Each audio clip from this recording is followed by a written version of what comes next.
Binafsi nimekuwa nikitamani sana jibu la mwamba wa Lusaka Chama Clatous kuhusu swali hili hapa. Lile bao, nini uliwaza pale, yani ile move, yani uliwaza nini mjomba? Si unajua kabla hujachukua mpira ni lazima ufikirie mpinzani anakuja kivipi. Nikamkumbuka miaka 10 nyuma sijamuona anayemweza Chama kwa fikra za uwanjani. Chama anaweza kapasua mpira sehemu ambayo wachezaji wote wa Tanzania atakupapatua kupiga. Chama akalala nao ule mpira kama anapiga na kule. Pale ni ndani ya boxi, alafu yule jamaa amekuja sana na press. Maana yake ana pressure yeye. Nilitoa jina la mwamba wa Lusaka kwa sababu yule shekhe ni hatari. Kichwa chake kinafikiri kwanza utulivu wa Chama hana mchezaji yoyote Tanzania.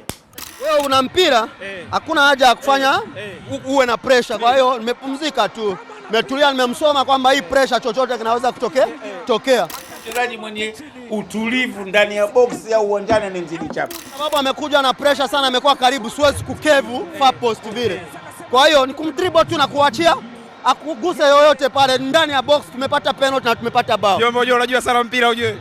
Wewe umechenga nchi nzima. Unasemaje? Unajua umechenga nchi nzima. Kwa akili yake alivyo na uwezo wake na maarifa yake, ligi ya kwamba unaachia unazima mpaka 32 tena ule Chama kama Simba wajanja wa extend mkataba wake. Najua ni kwamba professionalism inatakiwa tujiandae.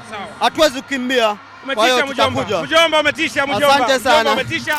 Best player, best. Mapema tu. Mapema haya mjomba. Nguvu moja mjomba. Lusaka anajaribu kuizungusha ndani kule, mpira wanajaribu kuondosha. Bado haujaondoka. Libase Gea anamtafuta Anton Mligo. Mwamba wa Lusaka kama anapiga na finya.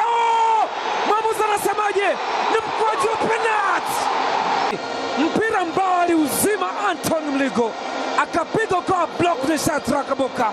Kama anapiga Chama akaifinya, akatema mate chini. Look at this angle. Edmund John akaenda kumcontact kwenye mguu. Dickens akasema ni mkwaju wa penalti.